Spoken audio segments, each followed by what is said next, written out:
தொடக்கம். இன்றைய சமூகத்தில் மிகப்பெரிய சவால்களில் ஒன்றாக போதைப்பொருள் பழக்கம் காணப்படுகிறது.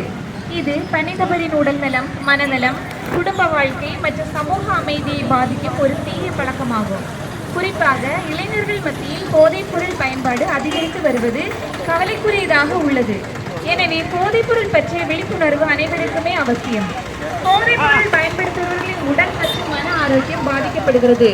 நினைவாற்றல் குறைதல், கவனக்குறைவு, மன அழுத்தம், இதய நோய்கள் போன்ற பல்வேறு உடல்நலை பிரச்சனைகள் ஏற்படுகின்றன. மேலும் போதைப்பொருள் பழக்கம் குடும்பத்தில் சண்டைகள், பொருளாதார இழப்புகள் மற்றும் சமூக ஒதுக்கலுக்கும் வழிவகுக்கிறது. இதை பற்றிய விழிப்புணர்வு பிரச்சாரம் செய்ய கிராஸ் காலேஜ் ஆஃப் நர்சிங் சார்பாக இன்று இறைவனின் அருளால் நடைபெற்றுக் கொண்டிருக்கிறது. அடுத்தபடியாக போதைப்பொருள் விழிப்புணர்வு பிரச்சாரத்தை ஆரம்பிக்கும் வண்ணம் எமது கிராஸ் கல்லூரி மாணவிகள் தமிழ்தாய் வாழ்த்து பாடும்படி அழைக்கின்றேன்.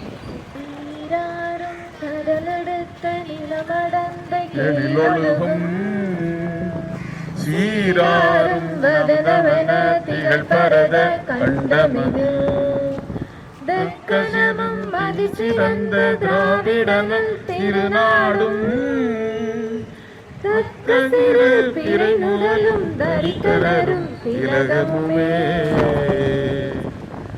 திலக வாசனை போல் அனைத்துலகும் இந்த முறை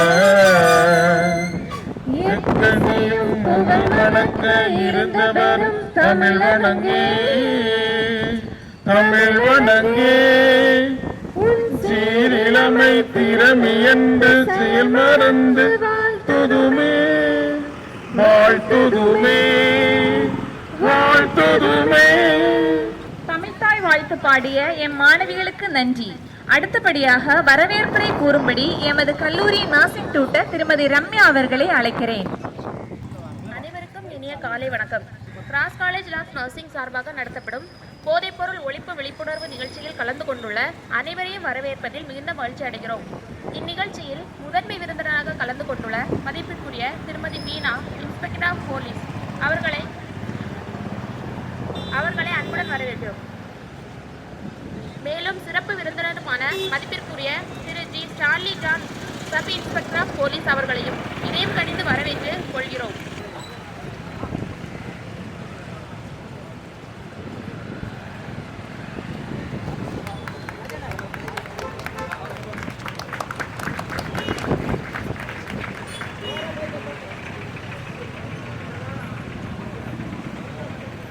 அதேபோல் நமது சிறப்பு விருந்தினர்களாக கலந்து கொண்டுள்ள திருமதி வைகுண்ட ஜெயந்தி, துணை மண்டல வட்டார வளர்ச்சி அலுவலர் அவர்களையும் அன்புடன் வரவேற்கிறோம். அடுத்ததாக திரு ஜெகதீஷ், சமூக ஆர்வலர் அவர்களையும் அன்புடன் வரவேற்கிறோம்.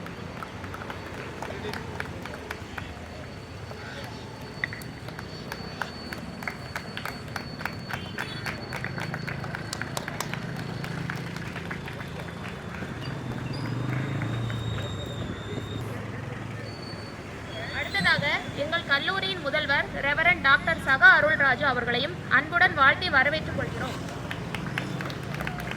அடுத்ததாக இந்த கல்லூரியில் பணிபுரியும் தலைமை ஆசிரியர் மற்றும் துணை தலைமை ஆசிரியர் மற்றும் பேராசிரியர்கள் மற்றும் கல்லூரி மாணவ மாணவிகளையும் அன்புடன் வாழ்த்தி வரவேற்றுக் கொள்கிறோம்.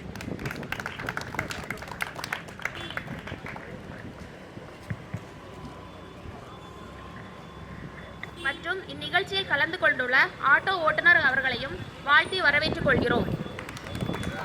அடுத்தபடியாக துவக்க உரை ஆற்றும்படியாக எமது கல்லூரி நிறுவனர் மற்றும் தலைவர் ரெவரண்ட் டாக்டர் சகா அருள்ராஜு அவர்களை தாழ்மையுடன் உரையாற்றும்படி அழைக்கிறேன்.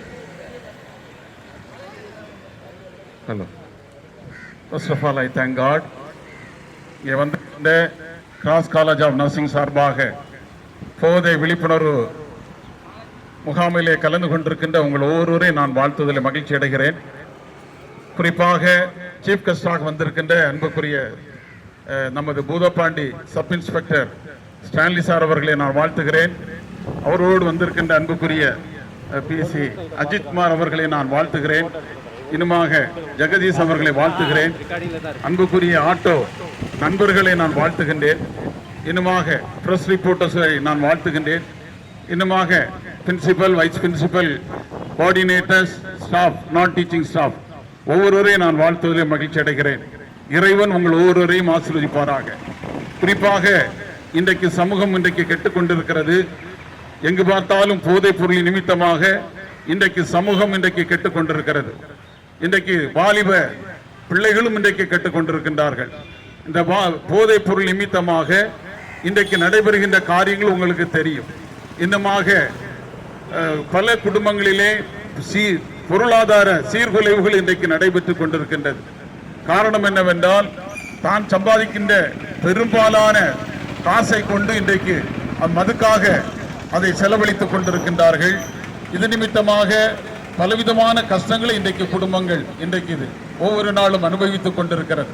அது மட்டுமல்லாது இன்றைக்கு குடும்பத்திலே பாருங்கள், இன்னைக்கு சமூக சூழ்நிலையிலே பார்க்கின்ற போது இன்னுமாக குடும்பங்களிலே விதவை பெண்கள் இன்றைக்கு கூடிக்கொண்டிருக்கின்றார்கள்.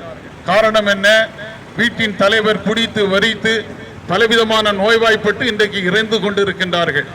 நீங்கள் தெரியும், இந்த போதை யூஸ் பண்றதுனால கிட்னி ஃபெயிலியர் இன்றைக்கு ஏராளமான பேருக்கு இன்றைக்கு இருந்து கொண்டிருக்கிறது. என்னுமாக ஹார்ட் அட்டாக், லிவர், இப்படிப்பட்ட மனிதனுக்கு முக்கியமான ஆர்கன்ஸ் இன்றைக்கு பாதிக்கப்பட்டு கொண்டிருக்கிறது. இதையெல்லாம் உணராதபடி இன்றைக்கு மனித சமுதாயம் வாழ்ந்து கொண்டிருக்கிறது. இறைவன் அடிஷனலாக ஒரு நல்ல ஒரு குணத்தை நமக்கு அறிவை தந்திருக்கிறார்.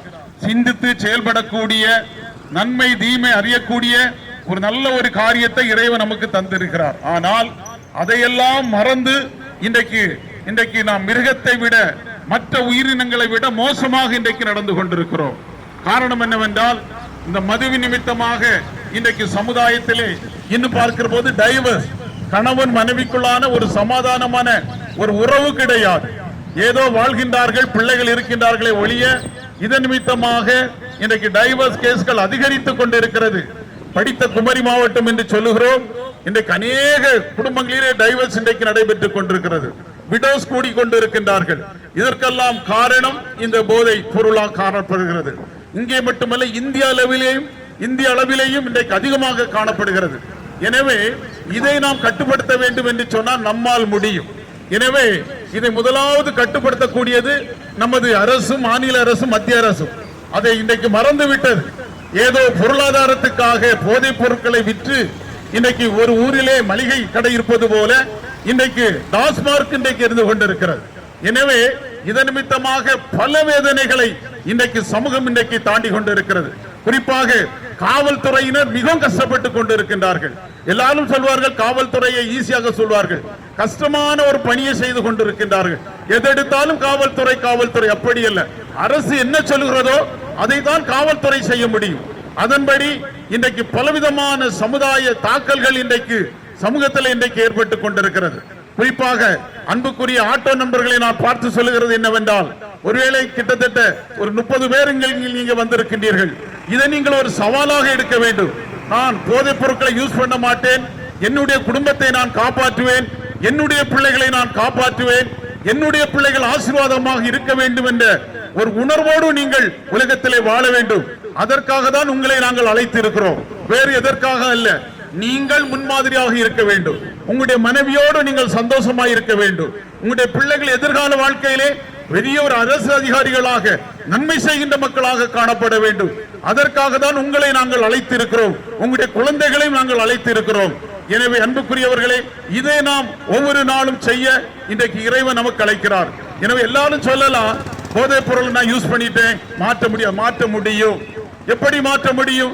நமக்கு ஆண்டவர் இறைவன் நல்ல ஒரு சுய புத்தியை, ஆறறிவு கூட ஒரு அறிவை தந்திருக்கிறார். அதை நாம் சிந்திக்க வேண்டும். எனவே இந்த ஒரு திறமை, இந்த போதைப் பொருளை நான் யூஸ் பண்ண மாட்டேன் என்ற ஒரு மனத்திடம் நமக்கு காணப்பட வேண்டும். அந்த மனத்திடனை கொடுக்கிறது யார்? இறைவனுடைய சக்தி. அந்த இறைவனுடைய சக்தி நம்முடைய வாழ்க்கையிலே காணப்படுகிற போது நாம் மனத்திடன் உள்ளவராக, மனத்திறன் உள்ளவர்களாக நாம் காண முடியும் என்பதிலே சந்தேகம் இல்லை. எனவே அன்புக்குரியவர்களே, உலகத்திலே எல்லா மதங்களும் காணப்படுகிறது. எல்லா மதங்களும் அன்பை பற்றி தான் சொல்லுகிறது. எனவே அன்பு வேண்டும் என்று சொன்னால் இறை பற்றி நமக்கு காணப்பட வேண்டும். இன்னுமாக அன்பு காணப்பட வேண்டும் என்று சொன்னால் இறைவனுடைய திறன் நம்முடைய வாழ்க்கையிலே செயல்பட வேண்டும். என இறை நம்பிக்கையோடு காணப்படுங்கள். நம்முடைய எல்லா பழக்க வழக்கங்களையும், மது பழக்க வழக்கங்கள் எதுவாக இருந்தாலும் அவற்றை எல்லாம் மாற்றி இறைவன் நமக்கு நல்ல ஒரு காலத்தை கட்டளையிடுவார் என்பதிலே எந்த விதமான ஒரு சந்தேகம் இல்லை. எனவே அன்புக்குரிய மாணவர்களையும் நாங்கள் இங்கே அழைத்து வந்ததற்கு காரணம் என்னவென்றால், நீங்கள் படித்து 4 வருடம் பிடித்து நீங்கள் கடந்து செல்வீர்கள். ஆனால் மற்ற மக்களுக்கு நீங்கள் முன்மாதிரியாக வாழ வேண்டும். போதை விழிப்புணர்வை சமூகத்தில் நீங்கள் நிலைநாட்ட வேண்டும் என்பதற்காக தான் இந்த இடத்திலே நாங்கள் அழைத்து வந்திருக்கிறோம். எனவே நீங்களும் செய்ய வேண்டும். எனவே எங்களது கிளாஸஸ் ஆனது 1994 ஸ்டார்ட் பண்ணப்பட்டது. நல்ல சேவைகளை செய்து வந்தோம்.